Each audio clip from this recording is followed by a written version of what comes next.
Bonjour à tous, on va s'intéresser à un petit exercice d'application du produit scalaire en première spécialité maths. J'ai un triangle ABC dans un repère orthonormé, ça c'est très important, avec les coordonnées des points A, B, C donnés. Et le but c'est de trouver la valeur de l'angle orienté alpha, qui est donc l'angle de vecteur ABAC. C'est donc l'angle ici dans le triangle ABAC. On va faire deux façons d'utiliser le produit scalaire pour trouver cet angle-là alpha.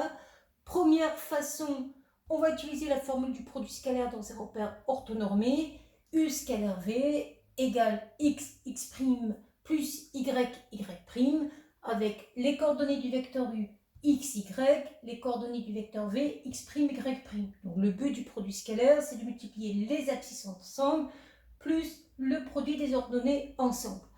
Deuxième façon d'utiliser un produit scalaire qui, celle-ci, est valable dans tous les repères, c'est norme de U fois norme de V fois cosinus de l'angle UV. Donc première étape, pour trouver l'angle de vecteur alpha ici cherché, on va d'abord calculer le produit scalaire AB scalaire AC après avoir déterminé les coordonnées des vecteurs AB et AC. Comment on trouve les coordonnées des vecteurs? On prend toujours les coordonnées du deuxième point, on va fonctionner en colonne. Les coordonnées du deuxième point, 2, 0, moins les coordonnées du premier point. Donc, moins, moins 1, plus 1, moins 1 ici. Donc, 2 plus 1, 3, 0, moins 1, moins 1. On peut vérifier graphiquement que le vecteur AB a bien pour coordonnées 3, moins 1. On part de A, on se décale de 3, on descend de moins 1. On va faire pareil pour les coordonnées du vecteur AC. D'abord, on prend les coordonnées du deuxième point. C qui a pour coordonnées 1 et 3, moins les coordonnées de A, on tombe sur les mêmes valeurs, 1 plus 1, 2, 3 moins 1, 2, on vérifie le vecteur AC, on se décale bien de 2 en partant de A et de 2 pour arriver jusqu'à C sur l'axe des ordonnées. Ça, c'est la première façon, donc on va faire les X ensemble, 3 fois 2, ici 6, plus les Y ensemble, moins 1 fois 2, donc plus moins 2, 6 moins 2, 4. On peut d'ailleurs remarquer que ce produit scalaire étant non nul, il n'y a pas d'angle droit. Donc ça, c'est une première étape. S'il avait été nul, on aurait pu dire que le triangle ABC est un rectangle en A. Deuxième façon de trouver le produit scalaire, c'est d'utiliser la formule avec les normes des vecteurs et le cosinus de l'angle. Donc AB scalaire AC, c'est norme de AB fois norme de AC fois cosinus de l'angle alpha, ici représenté. La norme d'un vecteur, n'oubliez pas que c'est la distance AB en fin de compte. Or, vous avez déjà les coordonnées du vecteur.